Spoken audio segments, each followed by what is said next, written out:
மரணத்திற்கு இழுத்து செல்லும் மர்ம ஆவி.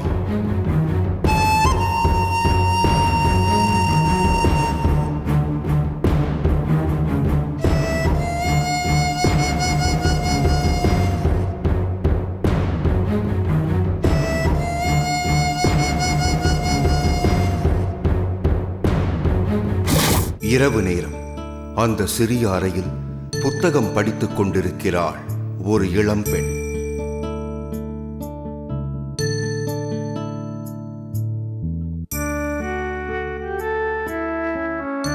கவனம் படிப்பதில் செல்லாமல் எங்கெங்கோ இழுக்க மனச்சோர்வுடன் புத்தகத்தை மூடி வைக்கிறாள்.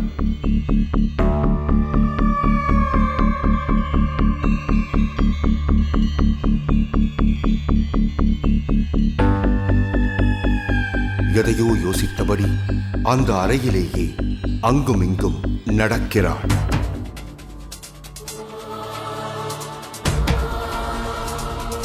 பிரம்மை பிடித்தவள் போல அறையின் மூலையில் குத்த வைத்து அமர்கிறாள்.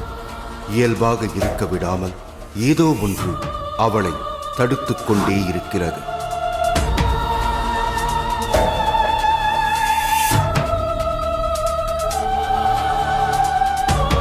எதுவுமே முடியாமல் கட்டிலின் மேல் படுக்கிறாள்.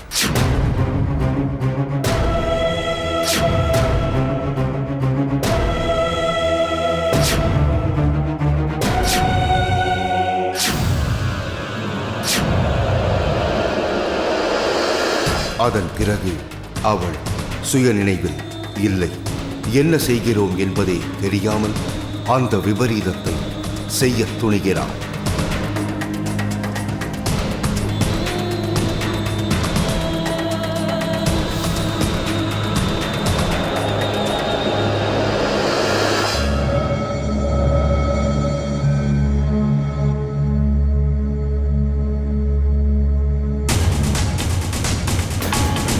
அந்த அறையின் கதவு லேசாக திறக்கிறது.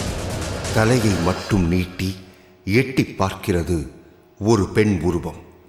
அதிர்ந்து போகிறாள் அந்த பெண்.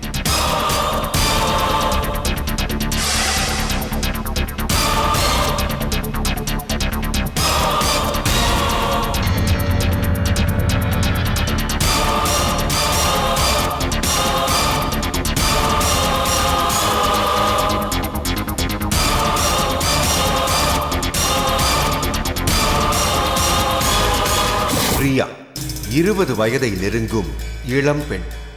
திருத்தணியில் உள்ள சக்தி நகர்தான் இவர் பிறந்து வளர்ந்த பகுதி.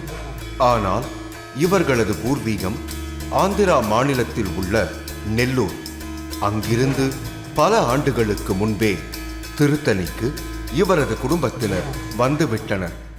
மெதுவான பேச்சு, அமைதியான நடவடிக்கை, சாந்தமான முகம் என்று ஒரு சராசரி அப்பாவி பெண்ணாக தோற்றமளிக்கும் இந்த பெண்ணின் இன்னொரு பக்கம் இவருக்கே அதிர்ச்சியான பகுதியாக இருக்கிறது.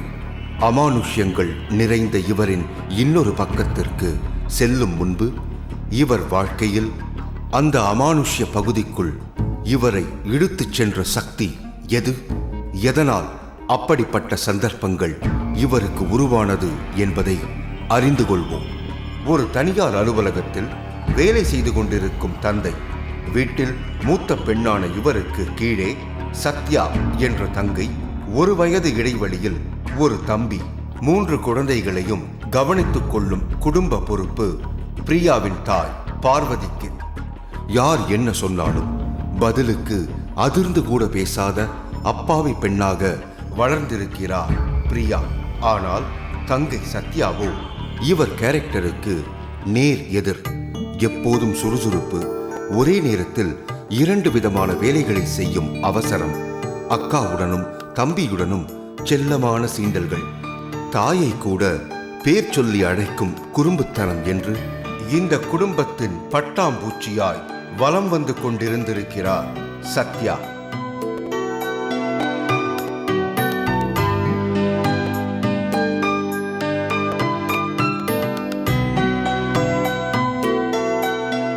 சந்தோஷமாக சென்று கொண்டிருந்த இவர்களது வாழ்க்கையை திடீரென மாற்றி போட்டது அந்த அதிர்ச்சி செய்தி. குடும்பத்தில் மொத்த சுமையையும் தூக்கித் திரிந்த தந்தை கடும் நோயால் பாதிக்கப்பட்டதை அறிந்து மொத்த குடும்பமும் அதிர்ச்சியில் உறைந்தது. இவரது தந்தையின் நோய் பற்றி கேள்விப்பட்ட சிலர் சென்னைக்கு சென்று மருத்துவம் பார்த்தால் குணமாகிவிடும் என்று உறுதியாக சொல்லியிருக்கிறார்கள். சென்னையில் பல மாதங்கள் தங்கி சிகிச்சை எடுத்தும் கூட தந்தையின் உடல்நிலையில் பெரிய மாற்றம் ஏற்பட்டதாக தெரியாததால் ஏமாற்றமும் விரக்தியும் கலந்த ஒரு மனநிலையில் மீண்டும் திருத்தணிக்கே திரும்பி இருக்கிறார்கள். பக்கத்து வீட்டில் இருக்கிறவங்க சொன்னாங்க, சென்னை கூட்டிகிட்டு போய் பாருங்கள், அவங்களுக்கு குணமாயிடும் அப்படின்னு சொன்னாங்க. சரி, நாங்களும் அப்பாவை கூட்டிகிட்டு சென்னை கூட்டிகிட்டு போயிட்டு ஒரு ஹாஸ்பிட்டலில் வச்சு ட்ரீட்மெண்ட் எடுத்துகிட்டு இருந்தோம். இங்கே கூட்டிகிட்டு வந்தோம், அப்பாவை குணப்படுத்தவே முடியல. நாளுக்கு நாள் அப்பா ரொம்ப சீரியஸ் ஆகிட்டே போனார். என்ன வியாதி என்னன்றது யாராலுமே சொல்ல முடியல. இப்படியே போயிட்டுருக்கும்போது அப்பா ஒரு நாள் இறந்துட்டார்.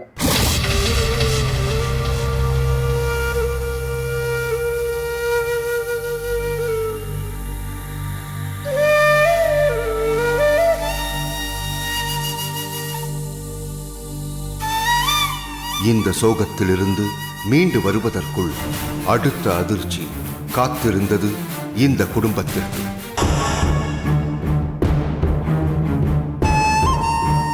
மரணத்திற்கு இழுத்து செல்லும் மர்ம ஆவி.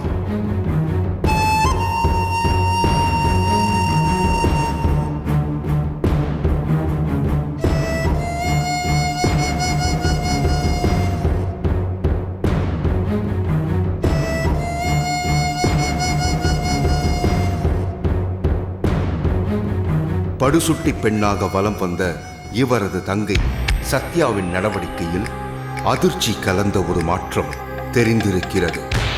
எப்போதும் சுறுசுறுப்புடன் கலகலப்பாக வலம் வந்த சத்யா சோர்ந்து போய் காணப்பட்டார். இறந்து போன தந்தை ஆவியாக வந்து தன்னையும் அழைப்பதாகவும் தனக்கு பயமாக இருப்பதாகவும் பலமுறை இவர்களிடத்தில் புலம்பியிருக்கிறார் சத்யா.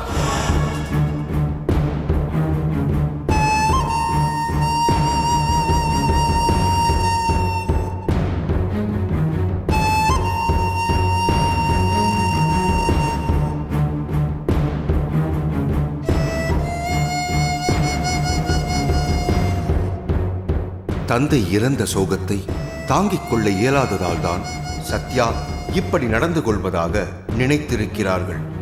திடீர்னு சத்யா என்கிட்ட வந்து, அக்கா அப்பா என்னை கூப்பிடுறாரு, நானும் அப்பா கிட்டே போயிடுறேன் அப்படின்லாம் சொன்னான். என்ன இப்படி வளர்றாளே, சரி அப்பா இறந்த துக்கத்தினால இப்படியெல்லாம் பேசுகிறாளோ அப்படின்னு நினச்சேன். நீ இப்படியெல்லாம் கண்டபடி வளராத, போய் நீ வேலையை பாருன்னு சொல்லி அனுப்பிச்சிட்டேன். நடக்கப் போகும் விபரீதம் தெரியாமல் தங்கை சொன்னதை இவர் கூட கேட்கவில்லை. இந்த சந்தர்ப்பத்தில்தான் ஒரு நாள் பிரியாவின் தாயும் தம்பியும் வெளியில் சென்றிருக்கிறார்கள். வீட்டு வேலைகளை இவர் செய்து கொண்டிருந்திருக்கிறார்.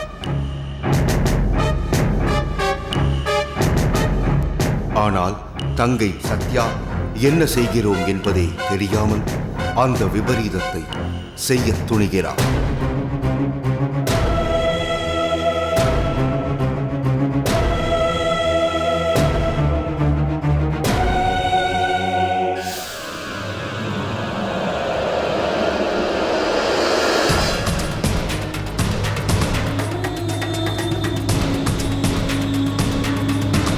தன் தங்கை இருந்த அறையின் கதவு உள்புறமாக சாத்தியிருப்பதை பார்த்து மெதுவான சந்தேகத்துடன் எழுந்து சென்று கதவை தட்டியிருக்கிறார். அம்மாவும் தம்பியும் கடைக்கு போயிருந்தாங்க. சரி, நான் வீட்டில் இருந்த சின்ன சின்ன வேலையெல்லாம் பார்த்துட்டு இருந்தேன். தங்கச்சி ரூமில் படிச்சுட்டு இருந்தா. சரின்னு சொல்லிட்டு தண்ணி குடிக்கலாமேன்னு சொல்லிட்டு அந்த வழியாக போயிருந்தேன். பார்த்தா தங்கச்சி ரூம் வந்து சாத்தியிருந்தது. எப்போவுமே கதவு சாத்த மாட்டாளே, திறந்து தான் வச்சு படிப்பாளேன்னு சொல்லிட்டு கிட்ட போய் மெதுவாக கதவு திறந்து பார்த்தேன். உள்ளே இருந்து எந்த விதமான பதிலும் இல்லாதது கண்டு அதிர்ச்சி அடைந்த இவர் மெல்ல கதவை திறந்து தலையை மட்டும் எட்டி பார்த்திருக்கிறார். சத்யா தூக்கில் தொங்குவது கண்டு உறைந்து போனார் பிரியா.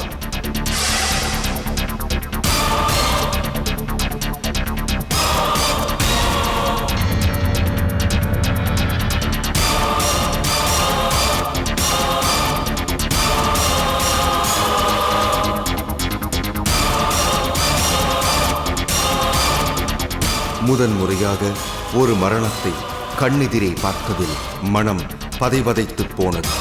நான் எப்பவுமே இந்த மாதிரிலாம் பார்த்ததே இல்லை. அதுவும் என் கூட பிறந்த தங்கச்சி இப்படி தொங்கிட்டு இருக்காளேன்னு சொன்னோன்னே ஒரு நிமிஷத்தில் அலறியே போயிட்டேன். அலறின சத்தம் கேட்டு பக்கத்தில் உள்ளவங்களாம் வந்து உடனே அவளை இறக்கி ஹாஸ்பிட்டலுக்கு தூக்கிட்டு போயிட்டோம். மருத்துவமனைக்கு கொண்டு சென்றும் எந்த பலனும் இல்லை. ஏற்கனவே சத்யா இறந்து போய்விட்டதாக டாக்டர்கள் கூறிவிட சத்யாவின் உயிரற்ற உடலுடன் வீடு திரும்பி இருக்கின்றனர்.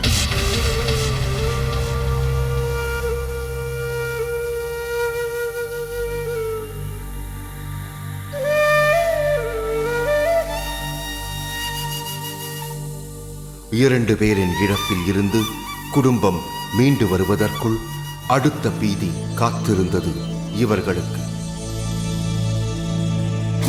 எப்போதும் தன்னுடன் செல்லமாக சீண்டிக் கொண்டிருக்கும் தங்கையின் மரணத்தை தாங்கிக் கொள்ளும் பக்குவத்திற்கு பல நாட்கள் ஆன பின்பும் வர இயலவில்லை பிரியாவிற்கு. சத்யா இறந்ததை என்னால் மறக்கவே முடியல. எங்கள் அப்பா இறந்த சோகத்தை விட அவள் போனது எனக்கு ரொம்ப கஷ்டமாக இருந்தது. தாயும் தம்பியும் பயந்து போகும் அளவிற்கு சில மாற்றங்கள் பிரியாவிடம் தோன்ற ஆரம்பித்தன.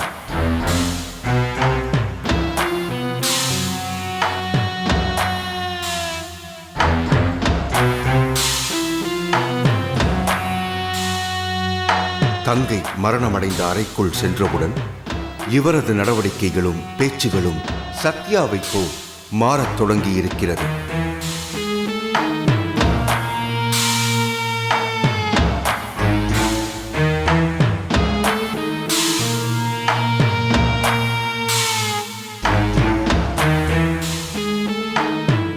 அவள் என்ன சேட்டை பண்ணுவாளோ என்ன விளையாடுவாளோ அம்மாட்ட அதே மாதிரியே நான் பண்ணுறேன். அவள் பண்ண எல்லா சேட்டைத்தனமும் நானும் பண்ணுறேன். அது என்ன எப்படி நடக்குதுன்னு எனக்கே தெரியாது. அந்த அறைக்குள் நுழைந்தவுடன் சத்யாவின் உருவம் தன்னுள் நுழைவதாக உணர்கிறார் பிரியா. அடுத்த வினாடியே மயங்கி சரிந்தவர் சில நிமிடங்கள் கழித்து எழும்போது சத்யாவாக மாறிப்போகிறாராம் அவர்.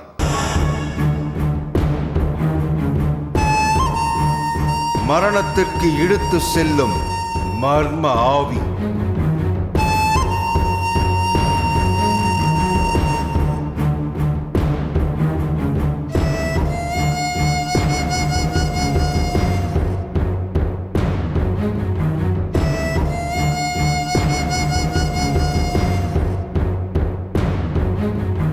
அந்த அறைக்குள் நுழைந்தவுடன் சத்யாவாக மாறிப்போகிறாராம் அவர்.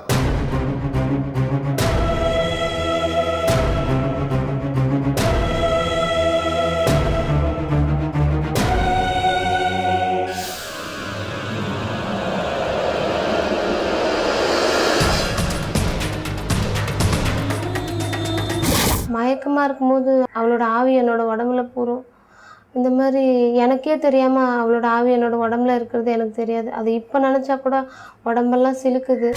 அலங்காரம் செய்து கொள்வது அறவே பிடிக்காது பிரியாவிற்கு. ஆனால் சத்யாவாக மாறிய பிறகு நெயில் பாலிஷ் வைத்துக் கொள்வது, வளையல் போட்டுக்கொள்வது, காலில் செருப்புடன் அறைக்குள் நடப்பது என நடந்து கொள்வாராம். லிப்டிக் எடுத்து போடுறது, கையில் நகை பாலிஷ் போடுறது, அம்மாவை பேரிட்டு கூப்பிடுறது, கண்ணாடியில் அப்பப்போ அழகு பார்த்துக்கிறது, அப்பப்போ சிரிக்கிறது, இந்த மாதிரி அவளாவே நான் மாறிடுறேன். அது எப்படி நடக்குது என்னன்னு எனக்கு தெரியாது. ஆனால் என்னை அறியாமே சில விஷயம் நடந்துட்டுருக்கு.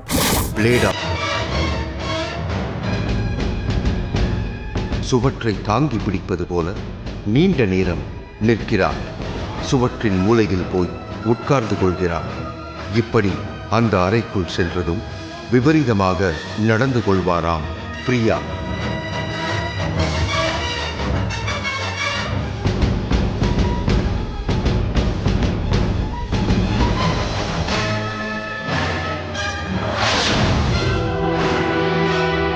பிரியாவின் நடவடிக்கையை கண்டு பயந்து போன தாயும் தம்பியும் உடனடியாக வேறு வீட்டிற்கு குடித்தனம் சென்றிருக்கிறார்கள்.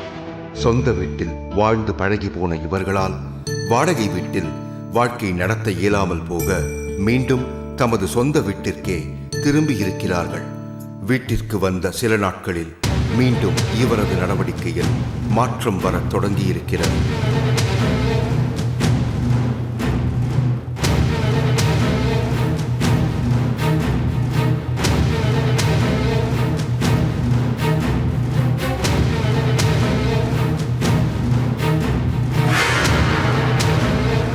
கல்லூரிக்கு செல்லும் பொழுதும் வெளியில் உள்ள அறையில் இருக்கும் பொழுதும் சாதாரணமாக இருக்கும் இவர் தங்கை இறந்த அறைக்குள் செல்லும் போது மட்டும் சத்யாவாக ஆகிவிடுவதும் அவரை போன்ற நடவடிக்கைகளில் ஈடுபடவும் தொடங்கி இருக்கின்றார். அம்மாவின் பெயரை சொல்லி அழைப்பது, தம்பியுடன் செல்லமாக சண்டை போடுவது என்று சத்யாவின் நடவடிக்கை எல்லாவற்றையும் பிரியா செய்வதைக் கண்டு அந்த வீடே திகிலடைந்திருக்கிறது. இவரது நடவடிக்கைகளை பார்த்து பயந்து போன தாய் வீட்டை விட்டு வெளியே ஓடிப்போன சம்பவங்களும் நடந்திருக்கின்றன. மர்மம் நிறைந்த அந்த அறைக்குள் செல்லாமல் ஹாலில் இருந்தாலும் கூட ஏதோ ஒரு சக்தி அந்த அறைக்குள் தன்னை இழுப்பதாகவும் தன் பெயரை சொல்லி தங்கை ரகசியமாக அழைப்பதாகவும், உள்ளே சென்றால் எந்த குரலும் கேட்காது, அந்த நேரத்தில்தான் தங்கையின் ஆவி இவர் உடம்புக்குள் புகுந்து விடுவதாகவும் நடுக்கமான அந்த நிமிடங்களை பகிர்ந்து கொண்டார். மற்ற ரூமில் இருக்கும்போது நான் நார்மலாக தான் இருக்கேன். மாடியிலையோ இல்லை ஹாலில் கிச்சனில் இருக்கும்போது நான் நார்மலாக தான் இருக்கேன். சம்டைம்ஸ் ஹாலில் உட்காரும்போது அந்த ரூம்லேருந்து அவள் கூப்பிட்ற மாதிரியே இருக்கும். அங்கே தெலுங்கு பேசுவோம், நாங்கள் தெலுங்குக்காரங்க. வீட்டில் தெலுங்கு தான் பேசிகிட்ருப்போம். அவள் எப்பவுமே வந்து என்னை செல்லமாக அம்முன்னு தான் கூப்பிடுவா. ராமு ராமு மா ரூமுக்கு ராமு அப்படின்னு கூப்பிட்ற மாதிரியே இருக்கும். எனக்கு என்னென்னு புரியாமல் அப்படியே நானும் அவள் ரூமுக்கு போக ஆரம்பிச்சிடுவேன். ரூமுக்கு போனோன்னா லைட்டாக மயக்கம் வர மாதிரி இருக்கும். அப்போ தான் அவள் என்னோடய உடம்புல பூருவான்னு நினைக்கிறேன். அதுக்கப்புறம் நான் என்ன பண்ணுறேன் எது பண்ணுறேன்னு எனக்கே தெரியாது. பல கோவில்களுக்கு சென்று மந்திரித்து விட்டு வந்த பின்பும் கூட பெரிய மாற்றம் ஏற்படவில்லை இவருக்கு. இப்படியே நடந்துட்டு இருந்தது. அப்போ தான் அம்மா வந்து கன்னியாகுமரியில் பரிகார பூஜை பண்ணலான்னு சொல்லிட்டு வீட்டில் இருக்க அப்பாவோட துணிமணி, தங்கச்சியோட துணிமணி எல்லாம் யூஸ் பண்ணதெல்லாம் எடுத்துகிட்டு பரிகார பூஜை பண்ணலான்னு போனோம். கடலில் அப்பாவோட துணியெல்லாம் தூக்கி போட்டு அவளோட துணியை தூக்கி போட்டோம்.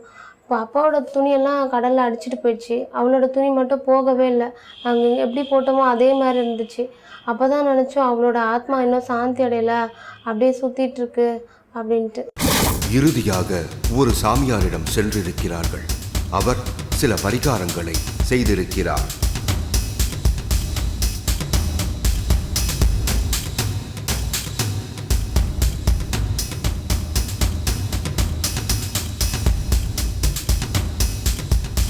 சில நாட்கள் நார்மலாக இருந்த பிரியாவின் நடவடிக்கையில் மறுபடியும் மாற்றம்.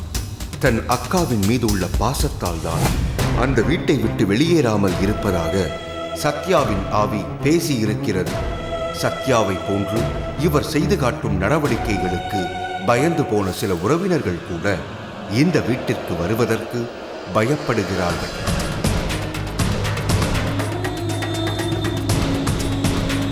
இந்த சம்பவத்துக்கு அப்புறம் எங்கள் வீட்டுக்கு யாருமே வர்றதில்லை. எங்கள் சித்தி ஒருத்தவங்க இருக்காங்க, அவங்க தான் எப்பயாச்சும் ஒரு தடவை வந்து போவாங்க. இப்போ எங்கள் சித்தி வரும்போது நான் என் தங்கச்சி ரூமில் இருந்திருக்கேன். என் சித்தி பேர் கிருஷ்ணவேணி. என் தங்கச்சி எப்போவுமே பேரிட்டு தான் கூப்பிடுவா. ரா கிருஷ்ணவேணி ఎలా ఉన్నారు போன் சேஸ்டாவா அப்படின்னு கேட்டிருக்கா. என் சித்தி தங்கச்சி கூப்பிட்ற மாதிரி இருக்குன்னு சொல்லி பயந்து அலறடிச்சு போனவங்க தான். பல சாமியார்களின் அறிவுரைப்படி 2 ஆவிகளும் இருப்பதாக நம்பப்படும் அந்த அறை இன்னும் சில நாட்களில் தகர்க்கப்பட போகிறது. அதற்கு பின் சத்யாவின் ஆவி இந்த வீட்டை விட்டு சென்றுவிடும் என்று நம்பிக்கொண்டிருக்கிறார்கள் இந்த குடும்பத்தினர். அந்த ரூம் இருக்கிற வரையும் சத்யாவோட ஆவி அங்கேயே தான் இருக்கணும் எல்லாரும் சொன்னாங்க. வேறு வீடு பார்த்துட்டு போங்க அப்படின்னு சொன்னாங்க. நம்ம அந்த வீட்டில் போயிட்டு எங்களால் இருக்கவே முடியல. சொந்த வீட்டை விட்டுட்டு இருக்க கஷ்டமாகவும் இருக்குது. அதனால் அந்த ரூமை இடிச்சிட்டு ஹாலாக மாற்றிடலான் இருக்கோம். அப்படி மாற்றினாலாச்சும் சத்யாவோட ஆவி அங்கே இருக்காது, என்னை கூப்பிடாதுன்னு நாங்கள் நினைக்கிறோம். தங்கையின் ஆவி இந்த வீட்டை விட்டு சென்றாலும் கூட தங்கை மீது பிரியா வைத்திருக்கும் அந்த நினைவுகள் மறந்து போக பல நாட்கள் ஆகும்.